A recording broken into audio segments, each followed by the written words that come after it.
परिवार जिसमें पति पत्नी और दो बच्चे होते हैं, दोनों लड़के होते हैं। लेकिन जैसे जैसे वक्त गुजरता है इन दोनों पति पत्नी के बीच में झगड़े बढ़ने लग जाते हैं और झगड़े इस कदर बढ़ जाते हैं कि बात कोर्ट तक पहुंच जाती है और उन दोनों के बीच में डिवोर्स हो जाता है।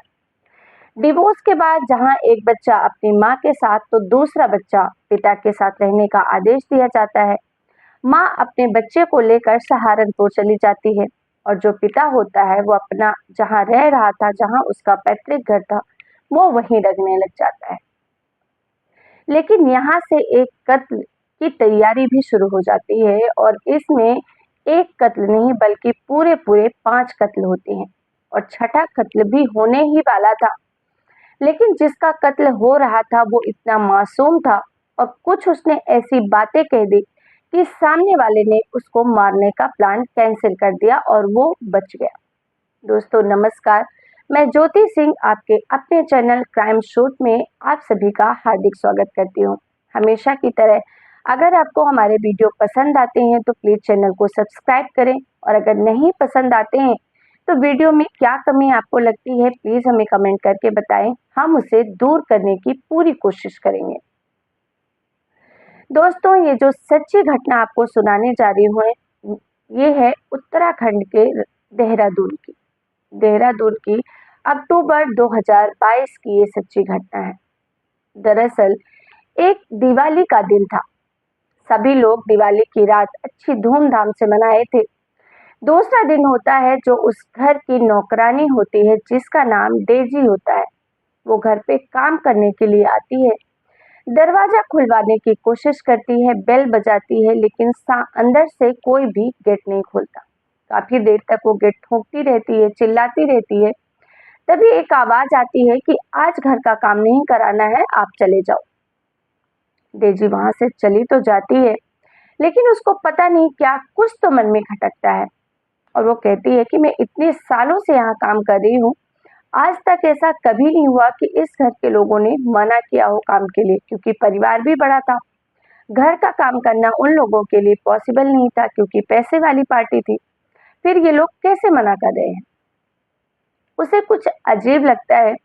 वहीं पड़ोस में ही जिनके घर वो काम करने जाती थी, जिनका नाम जय सिंह था, उनके ही भाई का घर होता है और वो उनके भाई के घर पे जाती है और दरवाजा खुलवाती है। भाई निकलकर बाहर आते हैं और कहते हैं क्या बात है डेजी, सुबह सुबह कुछ काम था क्या?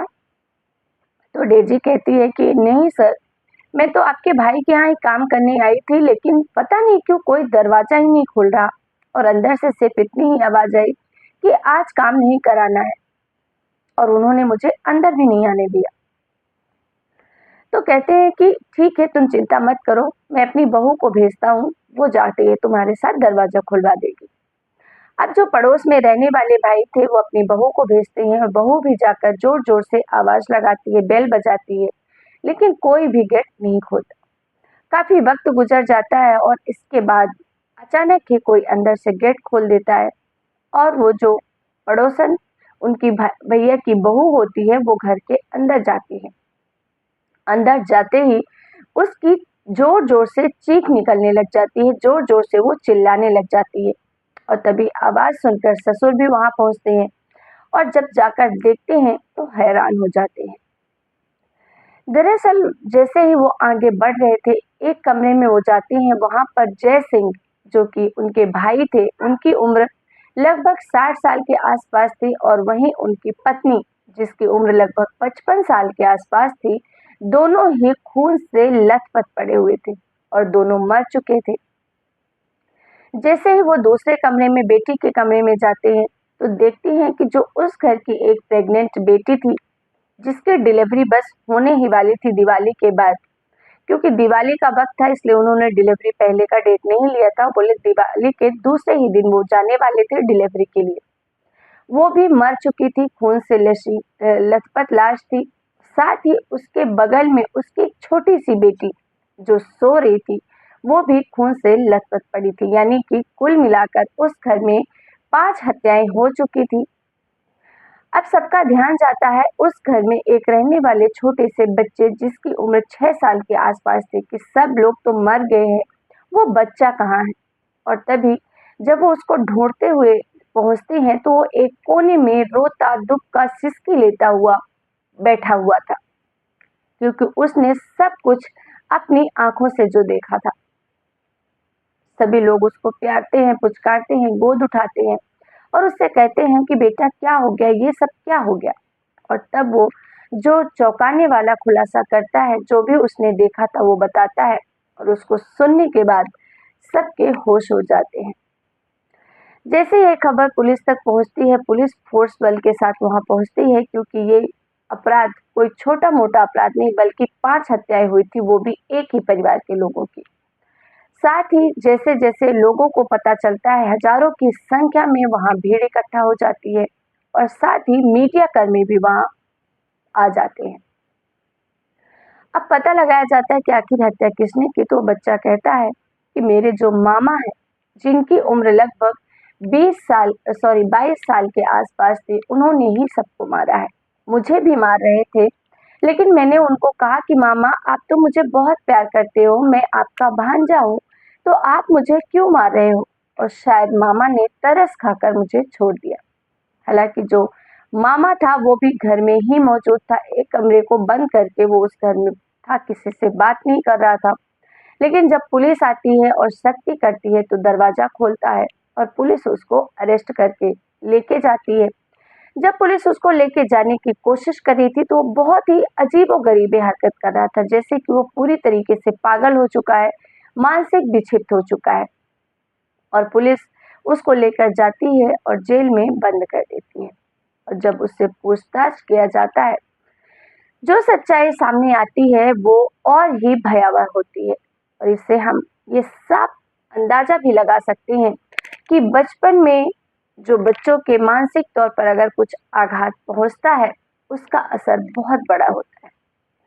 दरअसल वो बच्चा वही बच्चा है जिसके माँ बाप का तलाक हो गया था, यानी कि वो जय सिंह का ही लड़का था, लेकिन जो पत्नी थी वो दूसरी थी, क्योंकि तलाक के बाद जय सिंह ने दूसरी शादी कर ली थी।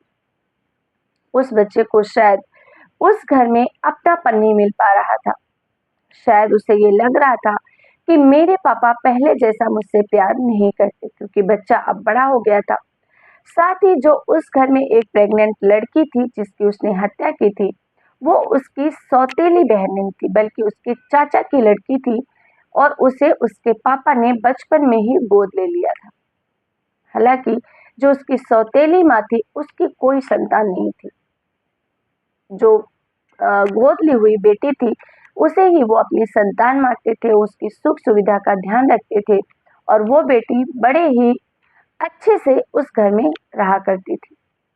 और बढ़ते समय के साथ इस लड़के को ऐसा लगने लग गया था कि कहीं ऐसा न हो कि माता पिता अपनी पूरी जायदाद इस बहन को ही दे दें, क्योंकि वो लोग उसे ऐसा लगता था कि ये सभी लोग बहन को ज्यादा प्यार करते हैं और मुझसे कोई प्यार नहीं करता। और यही छोटी सी बात उसके दिल में कब इतनी बड़ा रूप ले लिया उसे भी पता नहीं चला। और ऐसे में उसने एक भयानक प्लान बनाया कि क्यों ना मैं इन सबको मार दूं और तब मैं बचूंगा इस पूरी जायदाद का इकलौता वारिस, क्योंकि काफी पैसे वाले लोग थे, रिच फैमिली थी। इसलिए वो बच्चा ये सब प्लान बनाता है और इसके लिए वो दिन सेलेक्ट करता है दिवाली की रात। सभी लोग दिवाली मनाकर खा पीकर आराम से सोए हुए थे और तभी उसकी रात के लगभग 1 बजे नींद खुलती है। सबसे पहले वो चाकू लेकर, जिसकी तैयारी उसने 1-2 दिन पहले ही कर रखी थी, तेज धारदार चाकू लेकर वो घर में पहले ही छुपा चुका था। उठता है, वो चाकू लेता है और सबसे पहले अपने पापा के कमरे में जाता है। पापा मम्मी उसके सो रहे थे और वो सोते हुए ही अपने पिता जय सिंह पर ताबड़तोड़ चाकू से हमला करना शुरू कर देता है।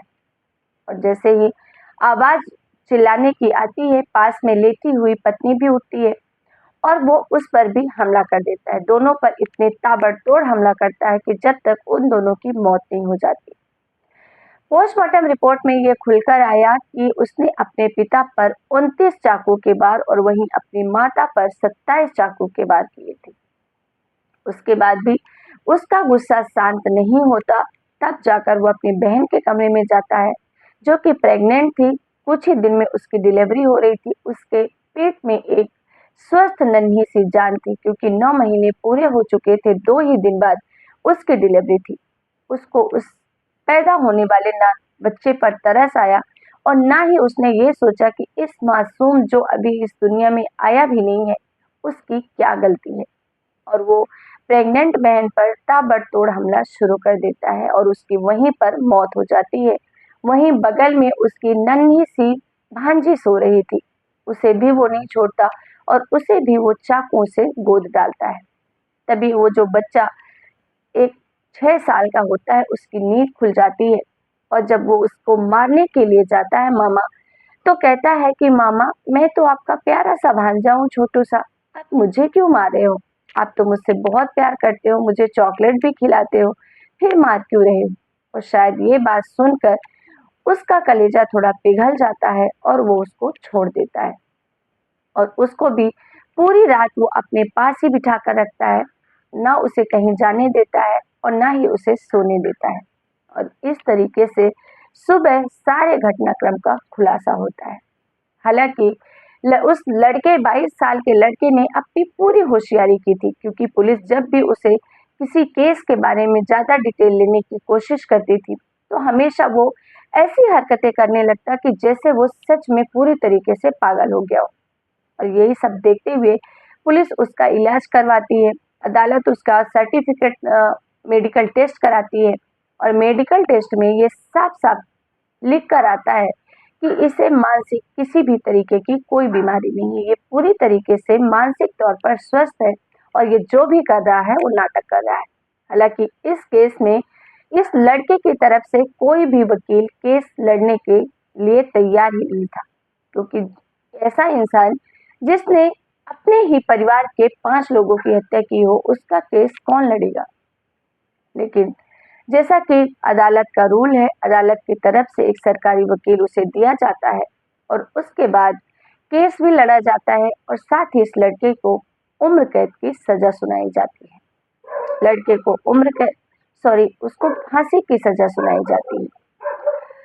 उसको यही आदेश होता है कि इसको समाज में रहने के, इस जैसे इंसान को समाज में रहने का कोई हक नहीं है, क्योंकि ये समाज के लिए बहुत बड़ा खतरा है, और इसीलिए इसको फांसी पर लटका कर रखा जाए जब तक कि ये मर नहीं जाता। वहीं दूसरी तरफ जो उसकी बहन का इकलौता बच्चा बचा था, जिसकी उम्र लगभग 6 साल की थी, उसे उसके पिता अपने साथ न्यूजीलैंड लेकर चले जाते हैं, क्योंकि वो वहाँ शिफ्टेड थे।